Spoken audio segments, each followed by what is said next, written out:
ప్రభునందు ప్రియమైన సహోదరి సహోదరులకు మన ప్రభువును రక్షకుడైన యేసుక్రీస్తు వారి పరిశుద్ధ నామములో మీ అందరికీ నా శుభవందనాలు తెలియజేస్తూ ఉన్నాను.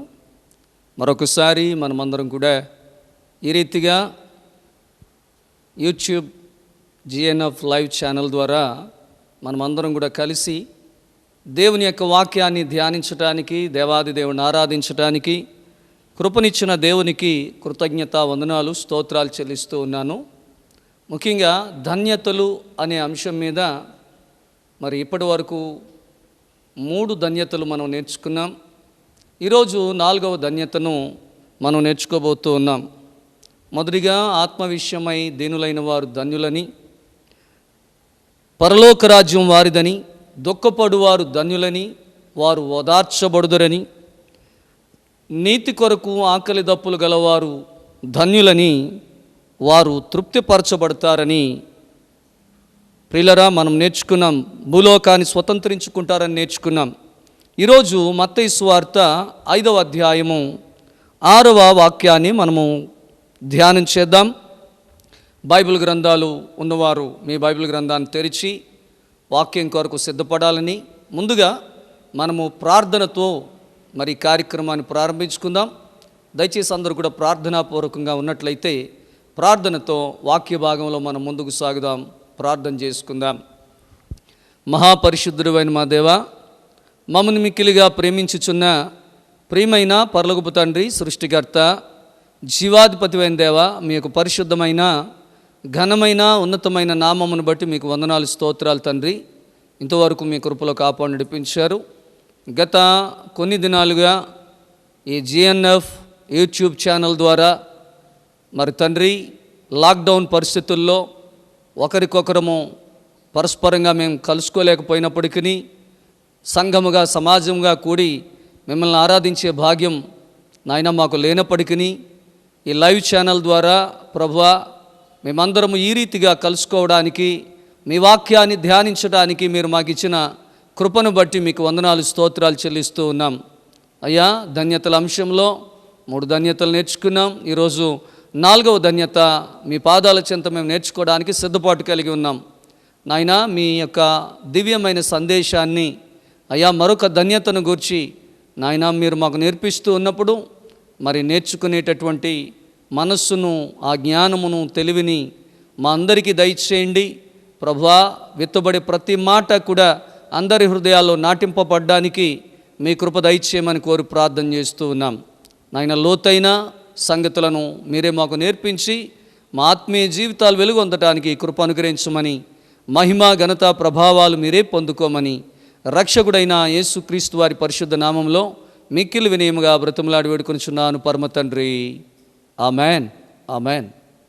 ప్రియులరా, దేవుని పిల్లరా, ఈ సమయంలో ఈ మత్తయి సువార్త 5వ అధ్యాయము 6వ వాక్యాన్ని మనం చదువుకుందాం. నీతి కొరకు ఆకలి దప్పులు గలవారు ధన్యులు, వారు తృప్తిపరచబడుదురు. ఇప్పటి వరకు నేర్చుకున్న 3 ధన్యతలు, మరి శ్రేష్టమైన సంగతులను ప్రభువు మనకు నేర్పించారు. ఈరోజు 4వ ధన్యతను మనం నేర్చుకోబోతూ ఉన్నాం.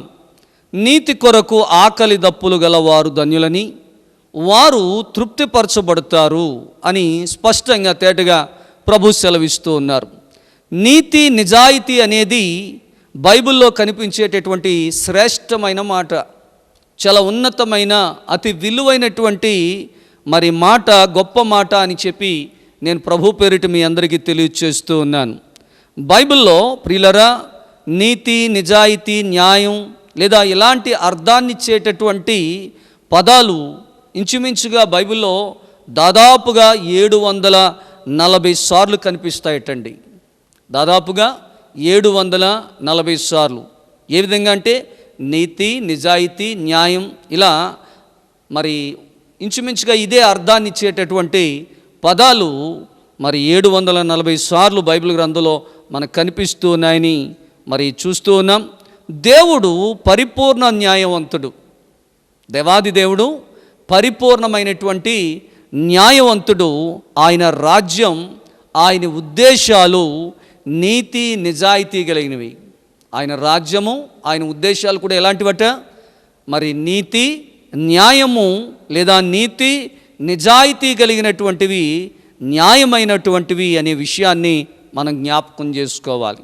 ప్రియులరా, ఎజ్రా గ్రంథంలో 9వ అధ్యాయము, ఎజ్రా గ్రంథము చూడండి, బైబిల్ తెరిచి ఎజ్రా గ్రంథము 9వ అధ్యాయము 15వ వాక్యములో మరి ప్రభువుని గురించి ఒక మాట వ్రాయబడింది. యెహోవా ఇశ్రాయేలీయుల దేవా, నీవు నీతిమంతుడవై ఉన్నావు, అందువల్లనే నేటి దినమున ఉన్నట్లుగా మేము శేషించి నిలుచుచున్నాము. చిత్తగించుము, మేము నీ సన్నిధిని అపరాధులము గనుక నీ సన్నిధిని నిలుచుటకు అర్హులము కామని ప్రార్థన చేసి తిని. ఎజ్రా ప్రార్థన చేస్తూ ఉన్నారట. నీవు నీతి కలిగిన దేవుడవు, నీతిమంతుడవైన దేవుడవు, కాబట్టే ఈరోజు మీ ముందు మేము ఇలా ఉన్నాం. కాకపోతే మీ ముందు నిలవబడ్డానికి మేమేమాత్రం కూడా అర్హులము ఎంత మాత్రము కాదని చెప్పి ఎజ్రా ప్రార్థన చేస్తూ ఉన్నాడట. దేవునికి స్తోత్రం కలుగునుగాక. దేవాది దేవుడు నీతిమంతుడు. యెహోవా దేవుడైనా, కుమారుడైన క్రీస్తు అయినా, పరిశుద్ధాత్ముడైనా వీరు నీతి కలిగినటువంటి వారు. త్రియేక దేవుడైన నీతి కలిగినటువంటి దేవుడు. నీవు నీతిమంతుడవు అని చెప్తూ ఉన్నారు. ఇప్పుడు నీతి కొరకు ఆకలి అంటే దేవుని పట్ల తృష్ణ కలిగి ఉండడం, దేవుని పట్ల ఆకలి కొని ఉండడం అనే విషయాన్ని మనం అర్థం చేసుకోవాలి. ఆయన నీతిమంతుడని బైబిల్ గ్రంథంలో అనేక చోట్ల వ్రాయబడింది. కీర్తనాకారుడైన దావీదు కూడా ఈయన గురించి ఒక మాట చెప్తూ ఉన్నారు. 11వ కీర్తన, బైబిల్ గ్రంథం నుండి 11వ కీర్తన చూడండి ప్రియులారా, 7వ చరణాన్ని గనక మనం చదువుకుంటే, 11వ కీర్తన 7వ చరణం, యెహోవా నీతిమంతుడు, ఆయన నీతిని ప్రేమించువాడు, యథార్థవంతులు ఆయన ముఖదర్శనము చేసెదరు. దేవుడటండి, యెహోవా దేవుడు నీతిమంతుడు, ఆయన నీతిని ప్రేమిస్తారు. నీతి కలిగిన దేవుడు నీతిని ప్రేమిస్తారు అని చెప్పి బైబిల్లో వ్రాయబడింది. అలాంటప్పుడు మరి అలాంటి నీతిని మనము అపేక్షించాలి, అలాంటి నీతిని కలిగి మనం జీవించాలి. అలాంటి నీతి కొరకు మనము ఆకలి దప్పిక కలిగిన వారిగా మనం ఉండాలని చెప్పి బైబిల్ గ్రంథంలో సెలవిస్తూ ఉంది. ఆయన పరలోక రాజ్యంలో ఎవరైనా ఉండాలి అని కోరుకుంటే ఖచ్చితంగా వారు నీతి న్యాయాలు కలిగిన వారిగా ఉండాలటండి. ఈరోజు ఎంతోమంది పరలోక రాజ్యంలో ఉండాలనుకుంటున్నారు. పరలోక రాజ్యంలో మన గమ్యం ఏంటి? పరలోక రాజ్యానికి వెళ్ళడం. మన గోలు, మన గమ్యం, మన యొక్క యాత్ర చివరికి మనం ఎక్కడికి వెళ్ళాలనుకుంటున్నామంటే దేవుని రాజ్యంలోకి వెళ్ళాలి, దేవుని యొక్క సన్నిధిలోనికి వెళ్ళాలి, దేవుని సహవాసంలోనికి వెళ్ళాలి, ఆ పరలోక రాజ్యంలోనికి మనం వెళ్ళాలి. ఇది మన గమ్యం, ఇది మన గోల్, ఇది మన యొక్క గురి. అలాంటప్పుడు ఆయన రాజ్యములోనికి వెళ్ళాలనుకునేవారు, ఆయన రాజ్యములో ఉండాలనుకునేవారు ఎవరైనా సరే నీతి న్యాయము కలిగిన వారు అయితేనే వారికి పరలోక రాజ్యంలో చోటు ఉంటుందట. నీతి కొరకు ఆకలి దప్పులు గలవారు ధన్యులు. ఈరోజు మనం ఏదేదో ఆకలి కొని ఉంటున్నాం, ఏదేదో దప్పిక కొని ఉంటున్నాం తప్ప నీతి కొరకు ఎంతమంది ఆకలి కొనివారుగా, మరి ఆకలి గొంటున్న వారుగా ఎంతమంది ఉంటూ ఉన్నారో. ప్రియులరా, దేవుని పిల్లలారా, మనం చూస్తూ ఉన్నాం నీతి న్యాయాలు మన దగ్గర చాలామంది జీవితాల్లో కనిపించవు. చాలామంది నీతిని ప్రేమించరు, న్యాయంగా ఉండరు, స్వార్థంగా ఉంటూ ఉంటారు. చాలామంది స్వార్థం అనేది ఉన్న చోట నీతి ఉండదు, స్వార్థం అనేది ఉన్న చోట న్యాయం కూడా ఉండదు. ఎందుకంటే స్వార్థం నీతి న్యాయాలని కప్పేస్తుంది, నీతి న్యాయాలకు దూరంగా ఉంటుంది. అందుకని ఈ స్వార్థం ఉన్న చోట అది ఉండదు, నీతి న్యాయాలు ఉన్న చోట స్వార్థము ఎంత మాత్రం కూడా ఉండదు అనే విషయాన్ని ప్రభు పేరిట మనవి చేస్తూ ఉన్నాను. ప్రియులరా, అది ఆయన యొక్క నియమం. దేవుని యొక్క నియమం ఏంటంటే ఎవరైనా దేవుని రాజ్యంలో ఉండాలనుకుంటే, ఎవరైనా దేవుని రాజ్యంలో ప్రవేశించాలనుకుంటే వారు నీతి న్యాయము కలిగిన వారై ఉండాలని చెప్పి దేవుడు నియమించిన ఒక గొప్ప నియమం అని చెప్పి ప్రభు పేరిట నేను తెలియచేస్తూ ఉన్నాను. ప్రియులరా, సుఖాల కోసమో ధనం కోసమో మరి లేకపోతే ఆధ్యాత్మిక అనుభవాల కోసమైనా సరే ఆకలి దప్పులు ఉన్నవారు ధన్యులని చెప్తున్నారా దేవుడు? సుఖాల కోసం ఆకలిగా ఉన్నవారు, ధనధాన్యాల కోసం, భోగభాగ్యాల కోసం ఆకలి దప్పులు కలిగిన వారు ధన్యులని చెప్పడం లేదు దేవుడు. ప్రియులరా, నీతి న్యాయాల విషయంలో నీతి కొరకు అనగా నీతిమంతుడైన దేవుని కొరకు ఎవరైతే ఆకలి కొని ఉంటారో వారు ధన్యులు. స్వభావాన్ని బట్టి చూస్తే మనుషులు ఎవరంటే పాపాత్ములు. పుట్టుకతోనే పాపములో పుట్టిన తరువాత పాపములో పెరుగుతూ పాపములోనే జీవిస్తూ పాపములోనే నశించిపోయేవాడు మానవుడు. మానవుని యొక్క నైజం, మానవుని యొక్క స్వభావం ఇలాంటిది. అలాంటప్పుడు మరి పాపపు జీవితాన్ని జీవిస్తున్న వారు నీతి కొరకు ఆకలి దప్పులు కలిగిన వారుగా ఎలా ఉంటారు? ప్రియులారా, ఎంతసేపు సుఖం కోసం, సుఖ సంతోషాల కోసం ఆరాటపడుతూ ఉంటాం మనం. ఎప్పుడు నేను సుఖంగా ఉండాలి, ఎప్పుడు నేను సంతోషంగా ఉండాలని అనుకుంటాను తప్ప నేను నీతిగా ఉండాలి, నేను న్యాయంగా ఉండాలి, నేను యథార్థంగా ఉండాలని ఎంతమంది మరి మనలో కోరుకుంటూ ఉన్నారు? ఎంతమంది ఆశపడుతూ ఉన్నారు? ప్రియ సహోదరులు సహోదరులు, మనుషులకి అన్నిటికంటే ముఖ్యంగా మరి పాపపు స్వభావంలో ఉన్నటువంటి మనిషికి అవసరమైంది ఏంటంటే నీతి, న్యాయం.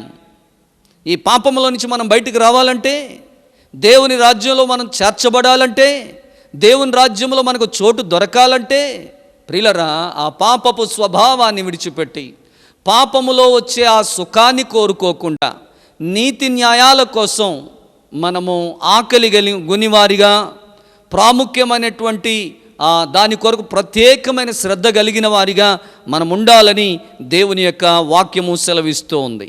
దేవునితో కలిసి ధన్యస్థితిలో శాశ్వతంగా జీవించాలి అనేటటువంటి ఆశ మరి ఎవరికైతే ఉంటుందో వారే ఖచ్చితంగా ఈ నీతిని, న్యాయాన్ని వెతికే వారిగా ఉండాలని చెప్పి ప్రభు పేరిట మనవి చేస్తూ ఉన్నాను. దేవునితో కలిసి ఉండాలి, ఆ ధన్యస్థితిలోనికి నేను వెళ్ళాలి, శాశ్వతంగా నేను ఉండాలి అని ఎవరైతే కోరుకుంటున్నారో వారు ఖచ్చితంగా వెతకాలి. దేన్ని వెతకాలంటే నీతి న్యాయాలను వెతకాలని, మరి దీన్ని కోరుకోవాలని చెప్పి వాక్యం సెలవిస్తూ ఉంది. మరి ప్రియులరా, వెదికేది ఏమిటో దాన్ని బట్టి మనం ఎలాంటి వారమో, మన స్వభావం ఎలాంటిదో, మన మనస్సు ఎలాంటిదో కూడా మనం అర్థం చేసుకోవచ్చు. ఇవాళ ధనధాన్యాలు వెతుకుతున్నామా, భోగభాగ్యాలు వెతుకుతున్నామా, నీతి న్యాయాలు వెతుకుతున్నామా? నువ్వు వెతికే దాన్ని బట్టి నీ స్వభావాన్ని చెప్పచ్చు.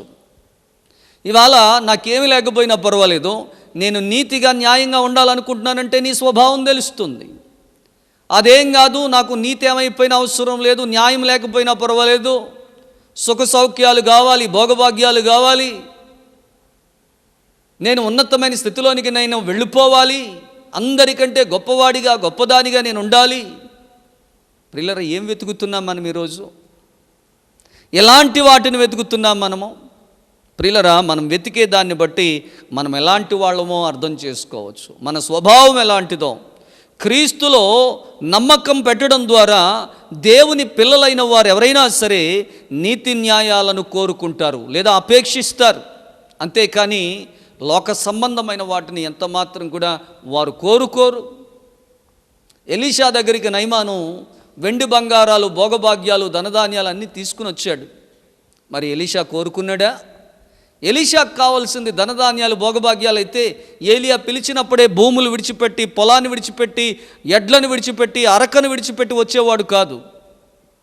ప్రియులరా, అతడు దానికోసం ఏలియాని వెంబడించలేదు, కానీ ఆ నీతి న్యాయాలను అనుసరిస్తూ దేవుని రాజ్యంలో చోటు కావాలనుకున్నాడు, లేదా దేవుని ఆత్మను అతడు పొందుకోవాలనుకున్నాడు. అందుకని వాటిని విడిచిపెట్టొచ్చాడు. నయమాను వాటిని తెచ్చినా వాటిని తీసుకోవడానికి అతనికి ఏమాత్రం మనస్సు లేదు. గెహజీ తీసుకున్నప్పటికీ ప్రియులరా, గెహజీని ఎలీషా హెచ్చరించాడు, భూములు, తోటలు, వెండి బంగారాలు సంపాదించుకోవడానికి మనకిది సమయమా? ఈరోజు మనం ఏం సంపాదించాలి, ఏం వెతుక్కోవాలి, దేనిని కోరుకోవాలి అంటే నీతి న్యాయాలను వెతకాలి, నీతి న్యాయాలను మనం కోరుకోవాలి అని చెప్పి దేవుని యొక్క వాక్యం సెలవిస్తూ ఉంది. ఆ రోజు ఎలీషా మరి గెహజీని ఈ రీతిగానే హెచ్చరించాడు. ప్రియులారా, ఎందుకంటే ఎలీషా వద్దనుకున్నాడు, గెహజీ కావాలనుకున్నాడు. ఎలీషా కావాలనుకున్నది వేరు, గెహజీ కావాలనుకున్నది వేరు. గెహజీ లోక సంబంధమైనవి కావాలనుకుంటున్నాడు.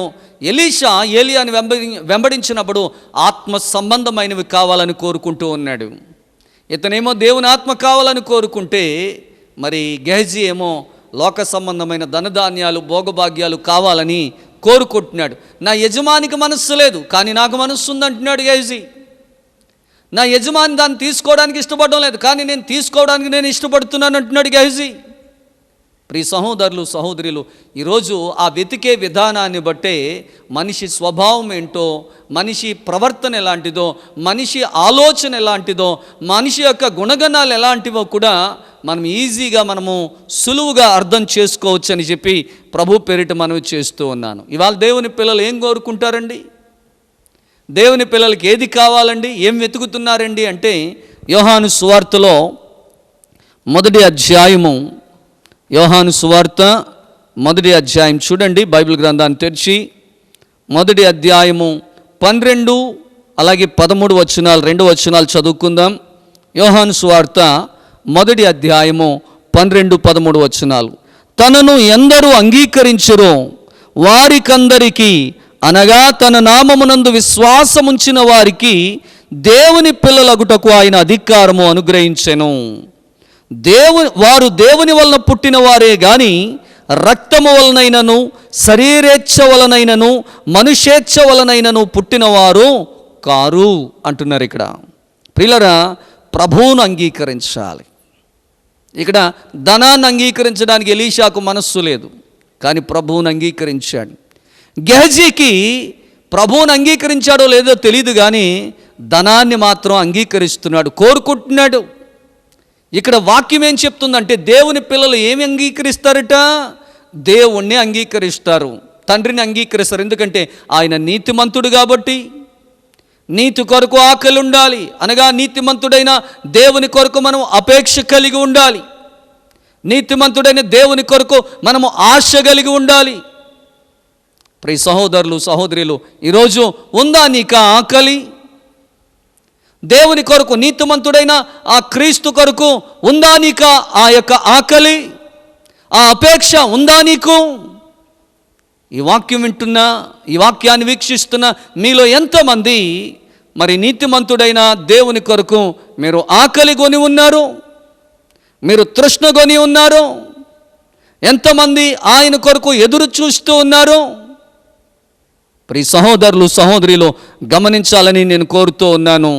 ఇవాళ నీతి నిజాయితీల కోసం మరి ఆకలి దప్పులు లేనివారు ఎంతోమంది ఉన్నారు. నీతి కొరకు వాళ్ళకి ఆకలి లేదు, నిజాయితీ కొరకు వాళ్ళకి దప్పిక అనేది ఎంత మాత్రం లేదు.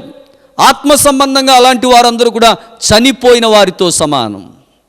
ఎవరండి? నీతి కొరకు, ప్రియులారా, నీతి న్యాయాల కొరకు ఆకలి దప్పిక అనేది ఎవరికైతే లేవో వాళ్ళు ఆత్మ సంబంధంగా చనిపోయారు, చనిపోయిన వారితో సమానం వాళ్ళు. ఈరోజు ప్రియ సహోదరులు సహోదరులు, ఈ యొక్క వాక్యాన్ని వీక్షిస్తున్న ప్రియమైనటువంటి సహోదరులకు సహోదరులందరికీ కూడా ప్రభు పేరిట నేను తెలియచేస్తూ ఉన్నాను. ఈరోజు నువ్వు ఎలాంటి ఆకలి కలిగి ఉన్నావు? నీతి కొరకు, న్యాయం కొరకు ఆకలి దప్పులు ఉన్నాయా నీకు? ఆత్మ సంబంధంగా జీవిస్తున్నావా? నీతి కొరకు ఆకలి దప్పులు లేని వారిగా ఉండి ఆత్మ సంబంధముగా చనిపోయిన వారితో సమానంగా మీరున్నారా? ప్రియులారా, దేవుని పిల్లలారా, ధన్యత ధన్యత ధన్యత. ఈ ధన్యత కావాలి అంటే తనను అంగీకరించాలి, అనగా నీతిమంతుడైన క్రీస్తును అంగీకరించాలి, అనగా ఆయన నామమునందు మనం విశ్వాసం ఉంచాలి. అలాంటి వారికి ఆయన పిల్లలు అవ్వడానికి ఆయన అధికారం ఇస్తారట. ఇవాళ నీతి కొరకు ఎంతమంది ఆకలి దప్పిక కొనున్నారు. ప్రభువా యేసయ్య నువ్వు అక్కర్లేదు, కానీ నువ్వు ఇచ్చే దీవెన కావాలనేవారు చాలామంది ఉన్నారు. యేసయ్య నువ్వు అక్కర్లేదు, నువ్వు చేసే అద్భుతాలు కావాలి, నువ్వు ఇచ్చే డబ్బులు కావాలి, నువ్వు ఇచ్చే దీవెన కావాలి, నువ్వు ఇచ్చే కృప కావాలి, నా సమస్యల నుంచి నువ్వు విడిపించి ఆ విడుదల కావాలి, కానీ నువ్వైతే అక్కర్లా. ఎందుకంటే నువ్వు ఆయన కావాలనుకుంటే నువ్వు నీతిగా ఉండాలి, నువ్వు నీతిగా ఉండడం లేదు అంటే ఆయన నీకు అక్కర్లేదని అర్థం. డైరెక్ట్గా నువ్వు అక్కర్లేదని మనం ఎవరిని చెప్పం, కానీ నీతిగా ఉండమంతే. నీతిగా ఉండట్లేదు అంటే అర్థం మనం ఆయన్ని విసర్జిస్తున్నాం, విడిచిపెడుతున్నాం, ఆయన మనం అంగీకరించడం లేదని అర్థం. అలాంటప్పుడు ఆయన పిల్లలుగా ఉండే అధికారం నీకుందా? ఆయన బిడ్డగా నువ్వు జీవించగలుగుతున్నావా? ఎవరికి దేవుడు అధికారం ఇస్తారు అంటే అంగీకరించిన వారికి. నీతిమంతుడైన క్రీస్తును అంగీకరించాలి. అంగీకరిస్తేనే ఆయన పిల్లలుగా ఉండే అధికారం నీకుంటుంది తప్ప ఆయన్ని అంగీకరించకపోతే ఆయన బిడ్డగా ఉండే అధికారం నీకు లేదు అని చెప్పి ప్రభు పేరిట నేను మీకు తెలియచేస్తూ ఉన్నాను. నా ప్రియమైన సహోదరులు సహోదరులు, ఈ విషయంలో మనం గమనించాలి. ఎఫెసీయులకు రాసిన పత్రిక 2వ అధ్యాయము, ఎఫెసీయులకు రాసిన పత్రిక బైబిల్ తెరిచి 2వ అధ్యాయము మొట్టమొదటి వచనాన్ని చదువుకుందాం. మీ అపరాధముల చేతను పాపముల చేతను మీరు చచ్చిన వారై ఉండగా ఆయన మిమ్మను క్రీస్తుతో కూడా బ్రతికించెను. మనం పాపముల చేత అపరాధముల చేత ఏమైపోయామటండి? చచ్చిన వారిగా ఉన్నాం. అంటే పేరుకే బ్రతుకున్నాం, కానీ ఆత్మీయంగా మనం చచ్చిపోయిన వాళ్ళమని చెప్తున్నారు దేవుడు. మనం చచ్చిన వారమై ఉండగా ఆయన మిమ్మను క్రీస్తుతో కూడా, అనగా యేసయ్యతో, నీతిమంతుడైన యేసుతో మనలను బ్రతికించారట. ఇవాళ నువ్వు బ్రతుకుతున్నావు అంటే, బ్రతికి ఉన్నావు అంటే అది దేవుని కృప. నువ్వు జీవిస్తున్నావు అంటే అది దేవుని కృప. ఎవరి ద్వారా నిన్ను జీవింపజేస్తున్నారు? క్రీస్తుతో కూడా ఆయన నిన్ను జీవింపచేసినట్లుగా బైబిల్ గ్రంథంలో వ్రాయబడింది. క్రీస్తుతో కూడా నిన్ను బ్రతికించినట్లుగా దేవుని యొక్క వాక్యం చాలా స్పష్టంగా తేటగా తెలియచేస్తూ ఉంది. నా ప్రియమైన సహోదరులు సహోదరులు, ఈరోజు నువ్వు ఆ క్రీస్తునే దూరంగా పెడుతున్నావు. ఆ క్రీస్తును నువ్వు అంగీకరించడంలా, అంటే నీతిగా నువ్వు ఉండడంలా, నువ్వు యథార్థంగా ఉంటే నువ్వు ధన్యుడు, యథార్థంగా ఉంటూ నువ్వు ధన్యురాలు. నీకు నిజంగా 2 చేతులు ఎత్తి నమస్కరించాలి.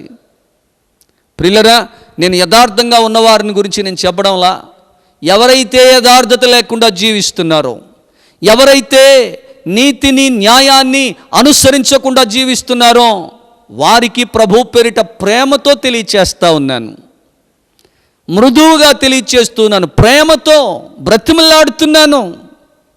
ప్రియ సహోదరులు సహోదరులు, ప్రభువు ఇచ్చేవన్నీ కావాలని కోరుకుంటున్నావే తప్ప ఆ ప్రభువును నువ్వు కోరుకుంటున్నావా?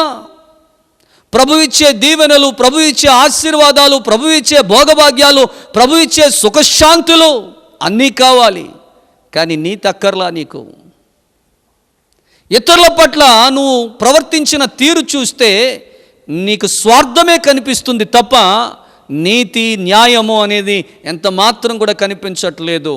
అలాంటప్పుడు ఆయన బిడ్డగా ఉండే అధికారాన్ని పోగొట్టుకుంటున్నావేమో ఆలోచించు. ఆయన కుమారుడిగా ఉండే అవకాశాన్ని నువ్వు చేజార్చుకుంటున్నావేమో ఆలోచించు. ఆయన కుమార్తెగా ఉండే అవకాశాన్ని నువ్వు చేజార్చుకుంటున్నావేమో సహోదరి, ఆలోచించు. ప్రియ సహోదరులు సహోదరిలో ఆలోచిస్తున్నారా? ఇవాళ ప్రభువిచ్చే దీవెన కంటే ప్రభువే మనకు ముఖ్యం. ప్రభువు చేసే స్వస్థత కార్యం కంటే ప్రభువే మనకు ముఖ్యం. ఎందుకంటే ఆయన నీతిమంతుడు. ఈరోజు ప్రభు కొరకు ఆకలి ఎంతమందికి ఉంది? నీతిమంతుడైన క్రీస్తు కొరకు ఎంతోమంది ఆకలి దప్పులు కలిగిన వారిగా ఉన్నారు. ఆయన నీతిమంతుడు, న్యాయవంతుడు. ప్రియ సహోదరులు సహోదరులు, కాబట్టే ప్రభు పేరిట నేను మీకు తెలియచేస్తూ ఉన్నాను, శరీరము ఆహారాన్ని నీళ్లను కోరుకుంటుంది, దానికోసం అలమటిస్తుంది. అదేవిధంగా అన్నిటికీ తెగించి నీతిమంతుడైన క్రీస్తును నువ్వు అంగీకరించాలి అంటే ఆ బాధలు కోర్చుకోవాలి, బాధలు కోర్చుకుని నీతి న్యాయాలను కోరుకోవాలి. అప్పుడే నీకు దేవుని రాజ్యం దొరుకుతుంది. ఆ దేవుని రాజ్యంలో చోటు నీకు దొరుకుతుంది. అన్నిటికీ ఓర్చుకోవాలి. అది ఆకలైనా దాహమైనా, అది ఎటువంటి బాధ అయినా శ్రమైనా సరే ఓర్చుకుని నీతి న్యాయాలను కోరుకోవాలి. నీతిగా న్యాయంగా నువ్వు జీవించాలి అని చెప్పి దేవాది దేవుడు తెలియచేస్తూ ఉన్నారు. దేవునికి మహిమ కలుగునుగాక. ప్రియులరా, 119వ కీర్తనలో 119వ కీర్తనలో 2వ చరణాన్ని మనం ఒకసారి చూద్దాం. ఆయన శాసనములను గైకొనుచు పూర్ణ హృదయముతో ఆయనను వెదుకువారు ధన్యులు. ఆయన శాసనాలను గైకొనాలంటే ఆయన చెప్పినవన్నీ పాటించాలి. శాసనం, తినద్దు అది శాసనం, తాగద్దు అది శాసనం. ఆయన ఏది తినద్దంటే అది శాసనం, ఏది తాగొద్దంటే అది శాసనం. ఇవాళ ఆ శాసనాలు ఎంతమంది పాటిస్తున్నారు? తినద్దన్నవి తింటారు, తాగద్దన్నవి తాగుతారు, చేయొద్దన్నవి చేస్తూ ఉంటారు. అంటే ఆయన శాసనాలు మనం గైకొనడం లేదు, ఆయన శాసనాలు మనం పాటించడం లేదు.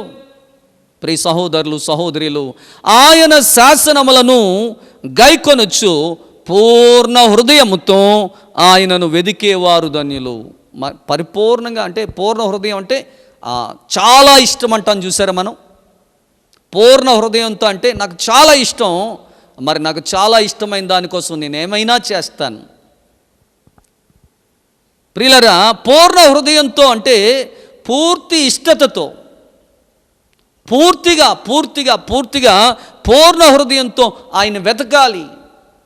దిక్కులు చూడమాకూడదు. ఏమండి, ఆలోచనలు పరిపరి విధాలుగా పోకూడదు. దేవుని పట్ల శ్రద్ధ, మరి విశ్వాసము, భక్తి, వినయము, విధేయత ఇవన్నీ కలిగి పూర్ణ హృదయంతో ఏం చేయాలట? వెతకాలి, లేదా ఆయన శాసనాలను పాటించాలి, ఆయన మార్గంలో నడుచుకోవాలి. ఆయన్ని ఎప్పుడైతే నువ్వు ఈ విధంగా వెతుకుతావో నువ్వు ధన్యుడవు. నీతి కొరకు ఆకలి ఆకలి ఆకలి, ఆహారం కోసం శరీరం ఎలా అయితే ఆరాటపడుతుందో నీతి కొరకు నీ ఆత్మీయ జీవితం కూడా అలాగే ఆరాటపడాలి. అనగా నీతిమంతుడైన క్రీస్తు కోసం క్రీస్తును నువ్వు కోరుకోవాలి అని చెప్పి వాక్యము సెలవిస్తూ ఉంది. అలాంటి వారికి దేవుని రాజ్యములో చోటు ఉంటుందని, నీతి నిజాయితీలు వెతకడం అంటే న్యాయవంతుడైన దేవుని గురించి ఆకలి దప్పులు కలిగి వెతకాలి. ఆకలి కోసం మన శరీరం ఎలా కొట్టుమిట్లాడుతుందో ప్రభు కోసం కూడా నీ ఆత్మ అలా కొట్టుమిట్లాడాలి, అలా వెతకాలి. అలాగా మరి పూర్తి విశ్వాసం చూపించాలి.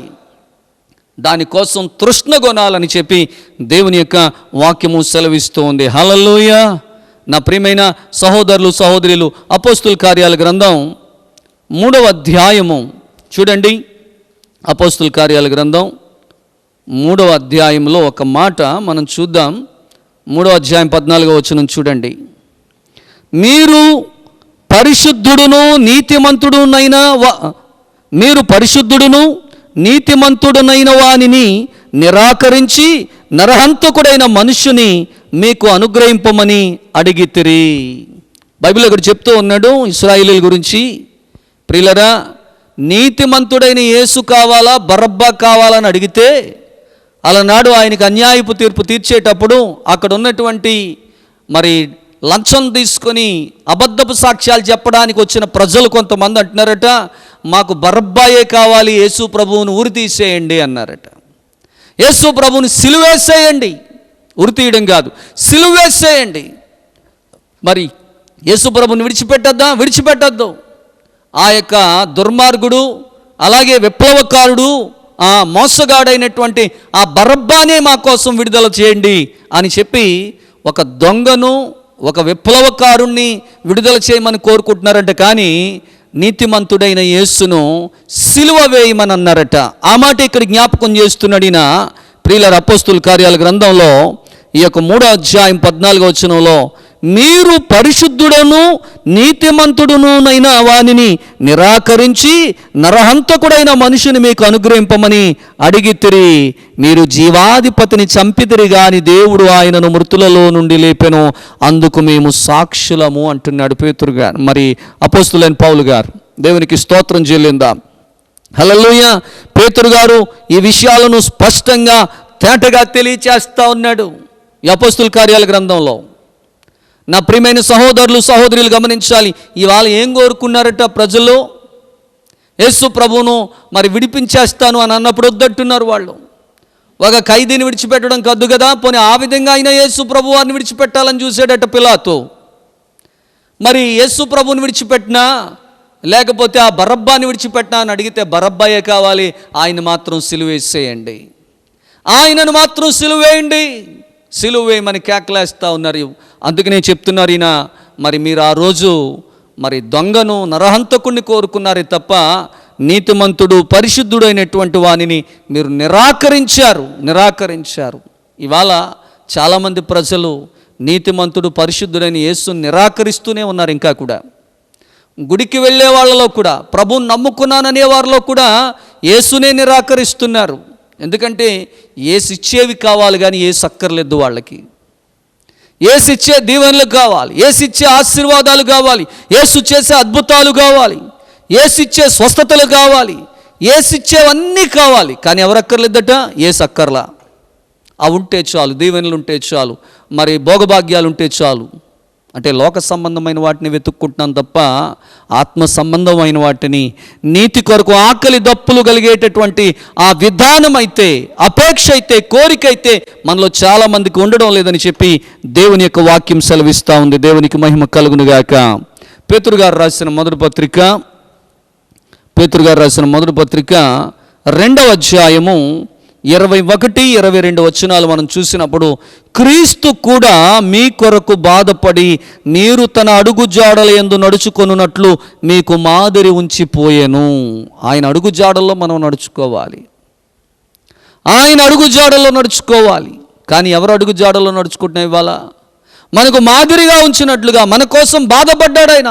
మీ కొరకు బాధపడి మీరు తన అడుగు జాడల్లో నడుచుకొనున్నట్లు, మరి మీకు మాదిరిగా ఆయన ఉంచినట్లుగా మీకు మాదిరిగా ఉంచిపోయెను. ఆయన పాపము చేయలేదు, ఆయన నోటను ఏ కపటము కూడా లేదు అని చెప్పి చాలా స్పష్టంగా మాట్లాడుతూ ఉన్నారు. అలాంటి ప్రభు కొరకు ఆకలి ఎంతమందికి ఉంది?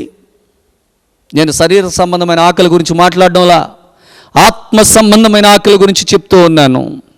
అలాంటి ప్రభు కొరకు, నీతిమంతుడైన క్రీస్తు కొరకు ఎంతమంది ఆకలిగా ఉన్నారు?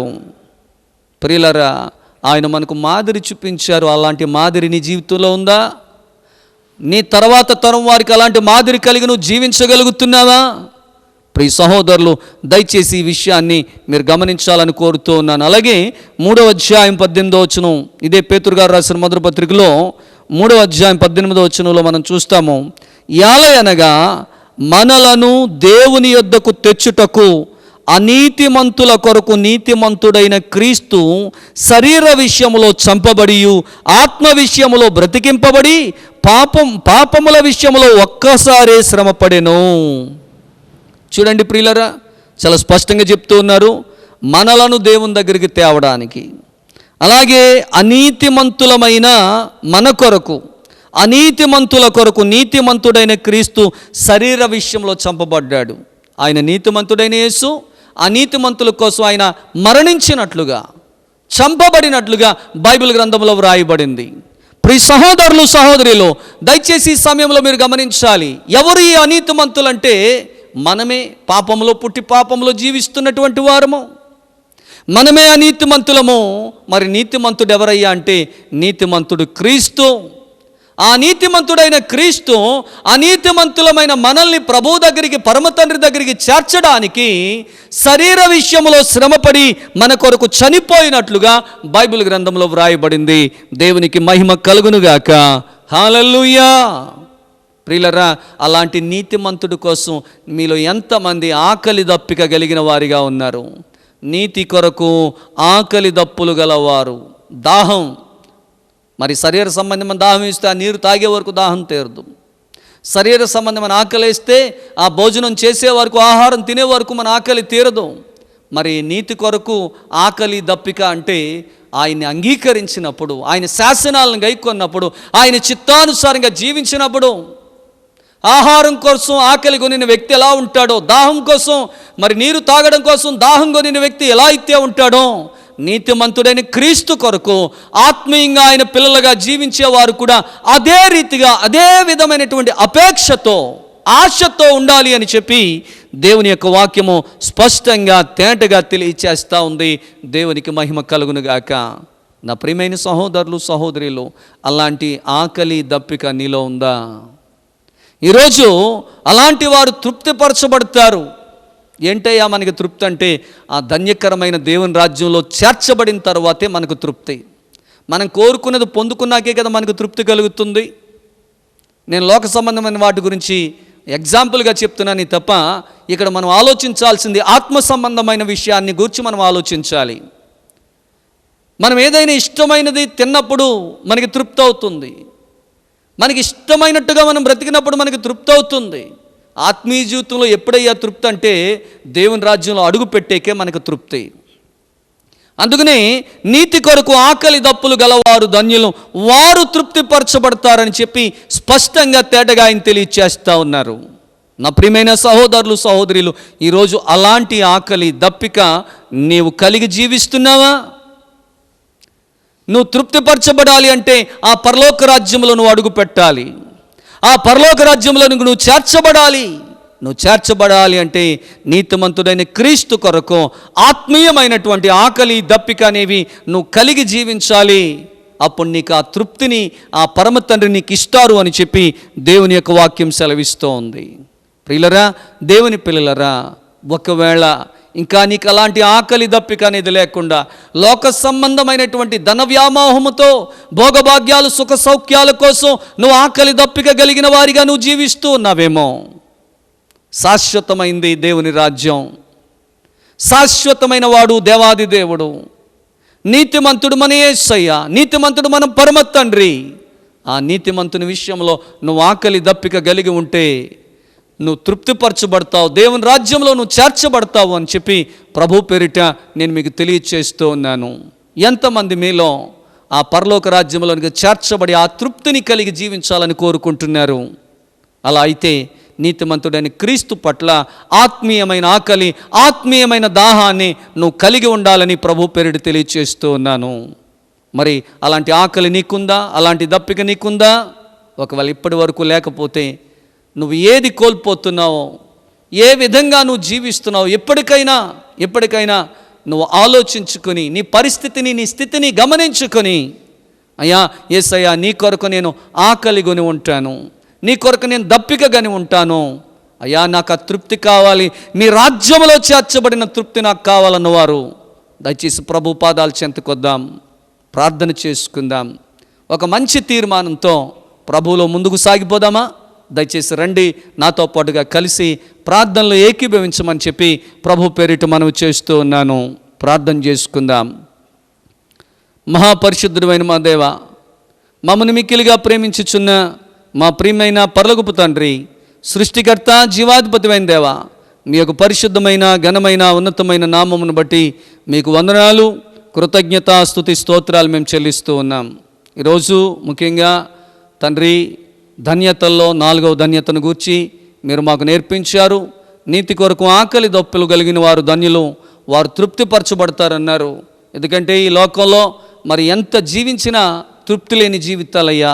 అయా లోక సంబంధమైన వాటి మీద కాకుండా ఆత్మీయమైనటువంటి నీతిమంతుడు అయిన మీ కొరకు ఆకలి కొని ఉంటే, దప్పిక కొని ఉంటే అయా పరలోక రాజ్యంలో చేర్చబడి ఆ సంతృప్తిని ప్రతి ఒక్కరు పొందుకుంటారని ఇంతవరకు వాక్యం ద్వారా మాట్లాడారు.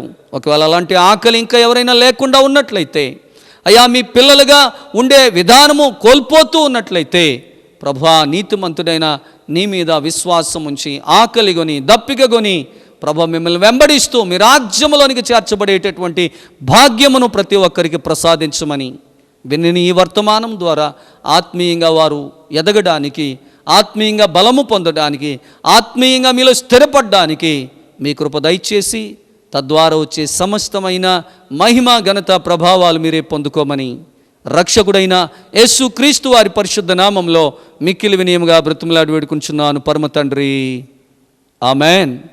మన తండ్రి అయిన యెహోవా దేవుని ప్రేమ, ఆయన ప్రియకుమారుడు మన రక్షకుడైన ప్రభువైన యేసుక్రీస్తు వారి కృపయు, పరిశుద్ధాత్మ దేవుని యొక్క ఆదరణ, అన్యోన్య సహవాసము, సమాధానము, సంతోషము ఇప్పుడును ఎల్లప్పుడూ ఆయన యందు భయభక్తులు గల వారికి, ఇంతవరకు ఈ యొక్క GNF ఛానల్ ద్వారా ఈ కార్యక్రమాన్ని వీక్షించిన వారికి, సమస్త పరిశుద్ధులకును సార్వత్రిక సంఘమునకును సదాకాలము నిత్యము తోడండి నడిపించును గాక. Amen, amen. మీ అందరికీ నా వందనాలు. మరొక ధన్యతను గూర్చి రేపటి దినాన్న మనం నేర్చుకుందాం. మరొక ధన్యత గురించి అనగా మత్తయి సువార్త 5వ అధ్యాయము 7వ వాక్యాన్ని గురించి రేపటి దినాన్ని మీరు అందరూ కూడా సిద్ధపడి మరి రావాల్సిందిగా, సిద్ధపడి మరి కార్యక్రమాన్ని వీక్షించవలసిందిగా ప్రభు పేరిట మనవి చేస్తూ ఉన్నాను. దేవుడు మిమ్మును మీ కుటుంబాలను దీవించి ఆశీర్వదించునుగాక. ఆమెన్. ఆమెన్.